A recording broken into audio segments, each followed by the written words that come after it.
Halo, selamat pagi. Selamat berjumpa kembali dalam pelajaran bahasa Indonesia. Seperti biasanya, kita akan memasuki topik baru, yaitu pelajaran bahasa Indonesia kita kali ini.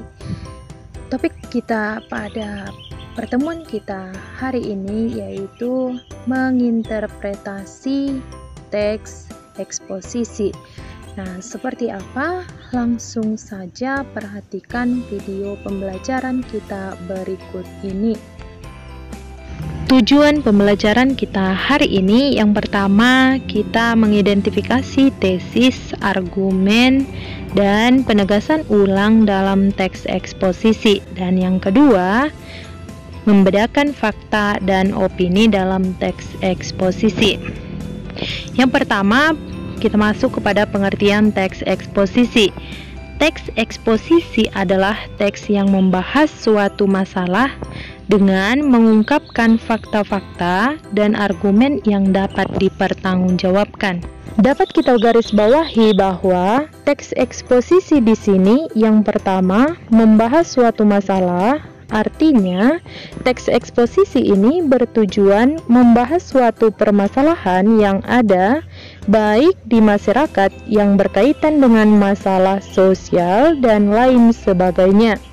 Yang kedua, dalam teks eksposisi ini berisi berdasarkan fakta-fakta atau berdasarkan bukti kebenaran. Dari bukti kebenaran itu nantinya akan bisa dipertanggungjawabkan.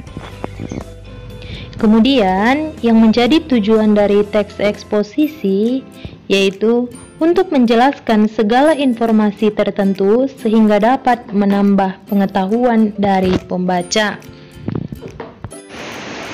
Nah, berikutnya yaitu identifikasi teks eksposisi. Nah, bagian dari teks eksposisi itu terbagi menjadi 3 bagian. Yang pertama, tesis, yang kedua argumentasi, dan yang ketiga itu penegasan ulang. Nah, kita akan menjelaskan satu persatu. Nah, yang pertama tesis. Tesis adalah gagasan utama atau prediksi penulis tentang sebuah permasalahan yang berdasarkan fakta.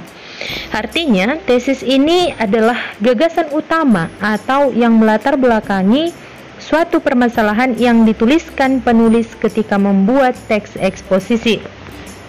Yang kedua, argumen. Argumen adalah penjelasan secara lebih mendalam, penguatan pendapat ataupun tesis yang diyakini kebenarannya oleh penulis melalui pengungkapan fakta-fakta sebagai penjelasan argumen penulis. Artinya, dalam argumen yang dibuat pada teks eksposisi ini harus berdasarkan fakta-fakta atau bukti yang jelas. Artinya, kebenaran yang dituliskan pada teks eksposisi harus bisa dipertanggungjawabkan. Dan yang terakhir itu penegasan ulang, yaitu bagian yang bertujuan untuk menegaskan pendapat awal serta menambah rekomendasi atau saran terhadap permasalahan yang diangkat. Artinya, penegasan ulang ini sebagai penguat dari hal-hal yang disampaikan pada poin argumen, kemudian ditegaskan ulang lagi sebagai penguat atau dijadikan sebagai rekomendasi dari teks eksposisi yang dibuat oleh si penulis. Selanjutnya, di sini ada contoh untuk mengidentifikasi tesis, argumen, dan penegasan ulang dalam teks eksposisi.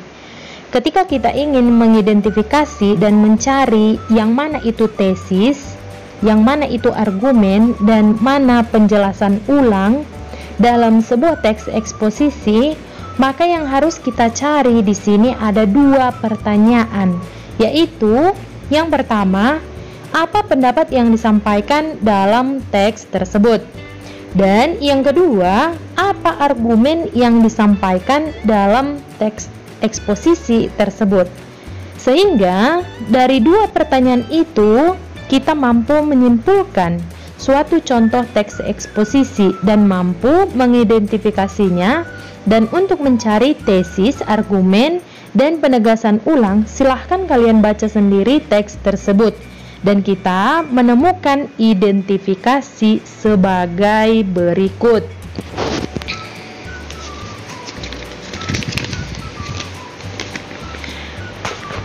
Nah, ini adalah identifikasi dari bagian teks eksposisi. Nah, pendapat yang disampaikan yaitu bumi saat ini menghadapi permasalahan yang serius. Kemudian, kalau dia argumen, terdapat dua jenis. Yang pertama, ada 6 masalah lingkungan yang utama tersebut adalah ledakan jumlah penduduk, penipisan sumber daya alam, perubahan iklim global, kepunahan tumbuhan dan hewan, kerusakan habitat alam, serta peningkatan polusi dan kemiskinan. Kemudian yang kedua, kerusakan alam yang terjadi karena jumlah populasi yang besar, konsumsi sumber daya alam, dan polusi yang meningkat. Sedangkan teknologi saat ini belum dapat menyelesaikan permasalahan tersebut. Kemudian pada bagian rekomendasi yaitu harus dicari solusi untuk mencegah bertambah buruknya kondisi bumi. Nah, untuk bagian rekomendasi ini tidak ada saya buat dalam teks ini, tetapi bisa kalian baca di dalam buku kalian itu pada halaman 56. Bisa diperhatikan buku bacaan. Sampai di sini Ibu harap kalian sudah paham ya. Oke, kita lanjut kepada materi kita yang kedua, yaitu membedakan kalimat fakta dan kalimat opini. Nah, di sini sudah ada Ibu buat yang menjadi contoh kalimat fakta dan contoh kalimat opini. Nah, kalimat fakta, sebagai contoh, setiap tahun di negara kita diperkirakan terjadi penebangan hutan seluas 3.180.243 hektar atau seluas 50 kali luas kota Jakarta. Hal ini juga diikuti oleh kepunahan flora dan fauna langka. Kemudian yang menjadi contoh dari kalimat opini yaitu dari hal itu dapat dibayangkan betapa besar kerusakan alam yang terjadi karena jumlah populasi yang besar, konsumsi sumber daya alam, dan polusi yang meningkat, sedangkan teknologi saat ini belum dapat menyelesaikan permasalahan tersebut.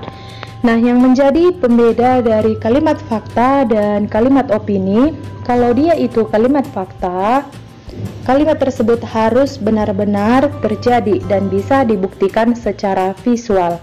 Nah, kemudian kalau dia itu kalimat opini, hanya merupakan pendapat dan kebenarannya itu belum bisa dibenarkan.